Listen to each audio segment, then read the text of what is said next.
ऐसी ही एक पौराणिक कथा है जो भगवान ब्रह्मा को प्रयाग से जोड़ती है। मान्यताओं के अनुसार भगवान ब्रह्मा को यज्ञ करने हेतु एक दिव्य स्थान की आवश्यकता थी, जिसके चयन को लेकर बड़ी ही दुविधा में थे।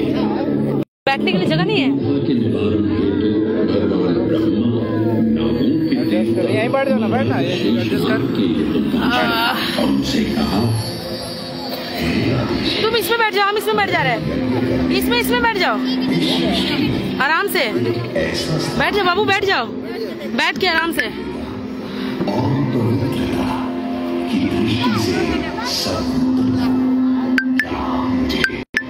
ऐसा कोई आज उस स्थान को हम दशाश्वमेध घाट के नाम से जानते हैं।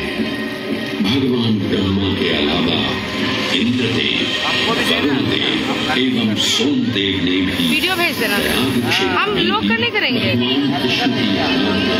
नहीं है पो ग्रुप में किए थे, जिससे श्री हरि का आशीर्वाद। आवाज सुनाई देगा। प्रयाग शब्द में प्र का अर्थ है प्रकृति, ज्यादा बड़ा मतलब फोटो लेना होता है यज्ञ। इसलिए इन दो शब्दों से बना प्रयाग सबसे पवित्र स्थान माना जाता है।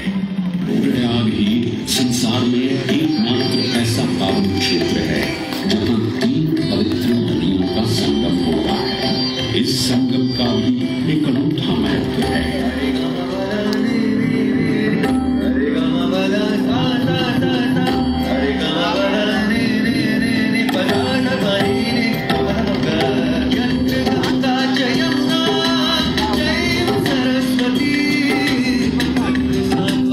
बंद कर दो, लाइव बंद, ये वीडियो बंद कर दो, झूठ मूठ का बात कर रहे हो।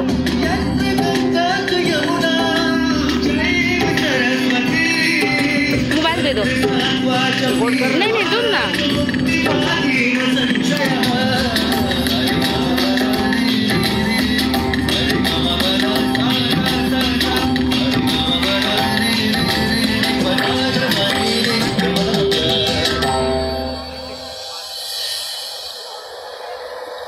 प्रयाग में गंगा, यमुना और सरस्वती जैसी 3 सबसे पवित्र और पूजनीय नदियों का दिव्य संगम होता है।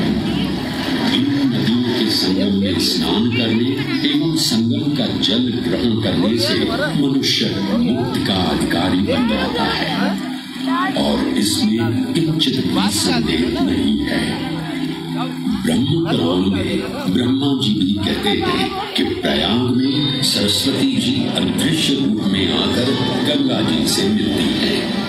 इसलिए इस क्षेत्र को सरस्वती तीर्थ संगम भी कहा गया है। सरस्वती नदी के अदृश्य रूप से मिलने के पीछे भी एक पौराणिक कथा सुनने को मिलती है। ऐसा माना जाता है कि बद्रीनाथ क्षेत्र की गुफाओं में जब वेद व्यास जी भगवान गणेश को महाभारत की कथा सुना रहे थे, तब उस क्षण सरस्वती जी हिम शिखरों से टकराते हुए अपना मार्ग बनाती हुई बड़ी तीव्र गति से बह रही थी। सरस्वती नदी के इस तेज बहाव से उत्पन्न होने वाली तेज लहरी वेद व्यास जी का ध्यान भंग कर रही थी। इसलिए महर्षि वेद व्यास जी ने सरस्वती जी से वेद को कम करने का आग्रह किया, परंतु उनके अनुरोध उपरांत भी जब सरस्वती नदी के वेद एवं ध्वनि में कोई कमी नहीं हुई तो उन्होंने क्रोधित होकर सरस्वती जी को श्राप दिया और कहा कि वेद अब धरती के भीतर यानी कि पाताल लोक में प्रवाहित होंगे। तब से ये माना जाता है कि हिम शिखरों से उद्गमित हुई सरस्वती नदी उत्तराखंड के माना गांव से आगे अपने अदृश्य रूप में प्रवाहित होगी। आगे चलकर यही अदृश्य रूपी मां सरस्वती प्रयागराज में गंगा एवं यमुना नदी से मिलकर त्रिवेणी संगम को पूर्ण करती है। ये प्रयाग नगरी पवित्रता का उद्गम है, जिसके अंश हमें वेदों एवं पुराणों में भी मिलते हैं। जिनमें वर्ण है सुरों असुरों द्वारा हुआ समुद्र मंथन। अमृत प्राप्ति के लिए सुरों और असुरों ने एकजुट होकर क्षीर सागर का मंथन किया, जिसके संदर्भ में पुराणों में विभिन्न कथाएं देखने को मिलती हैं। उन्हीं कथाओं में एक कथा महर्षि दुर्वासा और इंद्रदेव से संबंधित है। इस कथा के अनुसार ऋषि दुर्वासा ने इंद्रदेव से प्रसन्न हो उन्हें पारिजात पुष्पों की एक दिव्य माला भेंट की, जिसे इंद्रदेव ने साधारण पुष्पों की माला समझ स्वयं धारण न कर उसे अपने वाहक गजराज ऐरावत के मस्तक पर रख दिया। पल भर में गजराज ने वो माला धरा पर गिरा उसे अपने पैरों तले बांध दिया।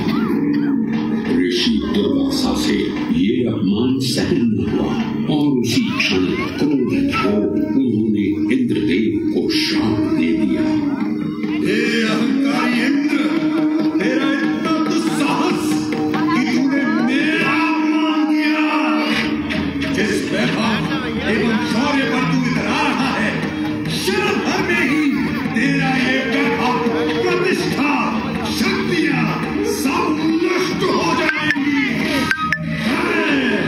अत्रि पुत्र दुर्वासा, समस्त देवगणों को क्षीण होने का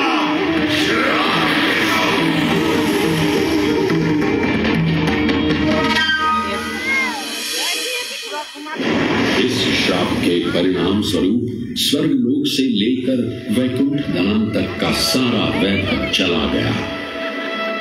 जहां स्वर्गलोक में सभी देवता अपना वैभव एवं शक्तियां खो चुके थे, वहीं वैकुंठ धाम में मां लक्ष्मी भी क्षीर सागर की गहराइयों में चली गई। उनके जाते ही सृष्टि का संतुलन बिगड़ने लगा एवं असुर राजा बलि ने तीनों लोग अपने अधीन कर लिए। ये सब देखकर सभी देवतागण अपने श्राप के निवारण हेतु भगवान विष्णु की शरण में जा पहुंचे और कहने लगे, हे पालनहार, हे स्वामी, अब आप ही हमें इस श्राप से मुक्त होने का मार्ग बता सकते हैं, अन्यथा हम अपनी शक्तियों से सदैव वंचित ही रहेंगे और युद्ध में कभी भी असुरों का सामना नहीं कर पाएंगे। हे देवराज, ऋषि दुर्वासा के श्राप से सभी देवतागण जीवन मृत्यु के काल चक्र में बंध चुके हैं। इस काल चक्र एवं श्राप से मुक्त होने के लिए अब केवल एक ही मार्ग शेष है और वो है समुद्र मंथन। इस समुद्र मंथन से निकलने वाली रत्न ही आपके खोए हुए यश, वैभव और कीर्ति को पुनः स्थापित करेंगे। परंतु आपको इस मंथन के लिए असुरों के बल की भी आवश्यकता होगी, क्योंकि उनके बिना यह समुद्र मंथन संभव नहीं है। जैसे आपकी आज्ञा प्रभु, हम असुरों के साथ समुद्र मंथन करने के लिए तैयार हैं। देवताओं और असुरों ने एकमत होकर क्षीर सागर का मंथन करना स्वीकार किया। जहां मंदार पर्वत मथनी के रूप में आए, तो वहीं वासुकी नाग को नेति की भूमिका मिली। भगवान विष्णु ने नीचे करो ना, कूर्म अवतार धारण कर मंदार पर्वत को उसका आधार प्रदान किया। क्षीर सागर को मथना शुरू किया गया और 14 रत्नों में सबसे पहले पहला फल विष उत्पन्न हुआ। उस विष के प्रभाव को कोई भी देवता या असुर सहन करने में समर्थ नहीं थे। इस कालकूट विष से सृष्टि का विनाश हो सकता था। इसीलिए इस आपदा से बचाने स्वयं देवों के देव महादेव प्रकट हुए और उन्होंने इस विष का पान किया। ये सब देख मां पार्वती ने विष को भगवान शिव के कंठ तक ही रोक दिया। इस कालकूट विष के प्रभाव से महादेव का कंठ नीला पड़ गया और तभी से उन्हें नीलकंठ के नाम से भी जाना जाने लगा।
हलाहल के पश्चात समुद्र की गहराइयों से मां लक्ष्मी का आगमन हुआ, जिन्हें भगवान विष्णु ने